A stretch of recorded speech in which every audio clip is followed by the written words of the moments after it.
All right, boys and girls, today we're going to be completing the square and talking about discriminants.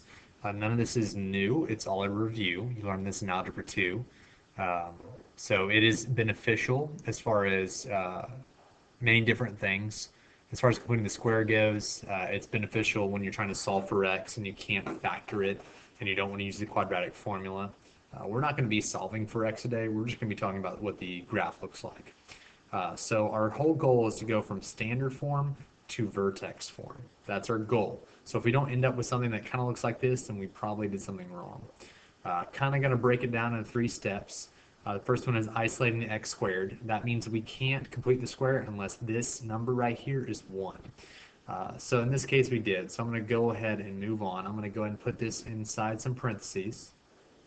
And I got plus 9. Next thing says divide the x coefficient by 2. So that means I'm going to take this and divide it by 2. And I'm going to square it. So negative 2 squared to be positive 4. And then I need to be sure I add the same thing on the other side. Well, I don't really, this is y over here. I don't want to screw around with y. I'm fine with y the way it is. So instead of adding 4, I'm going to subtract 4 on this side. It's the same idea. So then I'm going to factor, don't make this hard, x minus 2, then squared, plus 5. So that means my vertex is at 2 comma 5. My transformations were that it went up 5 units and went to the right 2 units. So if you didn't understand all of that, don't freak out. We got 3 more examples of that. Excuse me, and hopefully by then you'll get this. Last thing on our homework asks us to talk about the axis of symmetry. That's AOS. Axis of symmetry is where the graph or the parabola gets cut in half. It's always this value right here. So it's going to be x equals 2. That's a vertical line at the x value of the vertex. Okay? Biggest thing with this 4, negative 4, whatever you do on the inside of the parentheses, got to do on the outside. Number 2, same idea. I'm going to leave myself some room for me to actually complete the square. Take half of that, square it, add it to both sides.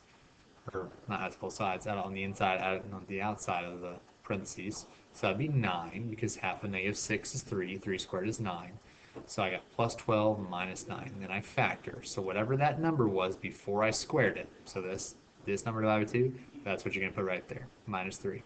Then squared, and then plus 3. So that means by the way, these are all y equals. My bad for that. Our vertex is at 3 comma 3. There we go. Transformations were up 3 and right 3. My axis of symmetry, you guessed it, x equals 3. Now, what happens when we have a number that's not 1 as a coefficient? Kind of freak out a little bit, I know. We're going to factor, not divide, we're going to factor out negative 2. Now that this is a 1, I can complete the square. I'm going to just do that for the first 2 terms, and I'm going to leave, oops, I didn't leave myself some room. I'm going to leave 13 alone. I don't want to factor out 2 out of that because that's just going to get messy with 0.5s and all that stuff.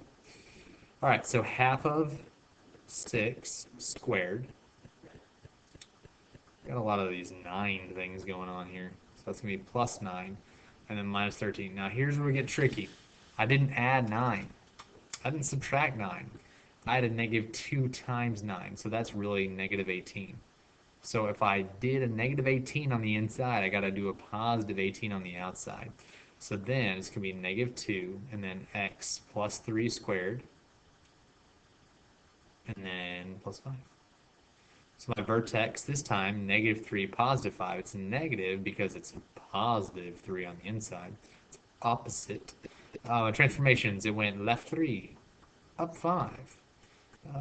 Flipped over the x-axis.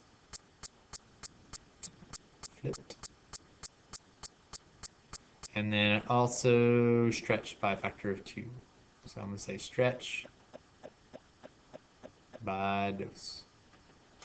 Okay, go ahead and pause it. See if you can get the last one, and then, play it and see if we get the right answer. Here's your chance to pause. Cool. First thing is we need to get all of our stuff in the right order. So negative x squared minus 16x plus 10. Then I'm going to factor out the negative. Hopefully you did that right. So it can be plus 16x. I don't want to touch the 10. I'm going to take the 10 out here. Next thing is we take half of 16 and square it. So half of 16 is 8. 8 squared is 64. But I did not add 64. No, no, no. I actually subtracted 64 because negative times 64 is negative 64. So I need to add 64 there. So I got negative x plus 8 squared plus 74. So that looks like 7 to the fourth. 74. So that means my vertex is going to be at negative 8 comma 74. That means it went left 8, up just a teensy weensy bit of 74 units. And once again, the negative means it flipped across the x-axis. So x-axis, and then I forgot to write flipped again. Okay, the last thing we're talking about is discriminants. Not discriminate, not discrimination, discriminant. Discriminant is the thing that's underneath the square root in the quadratic formula. So if you remember x equals plus or minus square root of b squared minus 4ac all over 2a, maybe your teacher did the whole pop goes a weasel thing, x equals negative b plus, you know what I'm talking about? So that whole deal.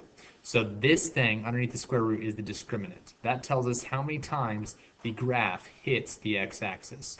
So if what we do, we're going to get all this stuff from this equation. So like for this example, a is 2, b is negative 4, c is 1. It's just the numbers right here.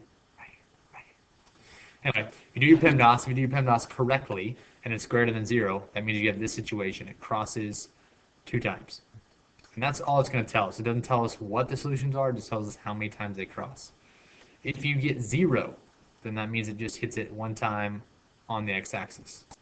And then if it's 0, that means they're 2 imaginaries. That means it's like floating up here, floating down here, or something like that. It means it never crosses the x-axis.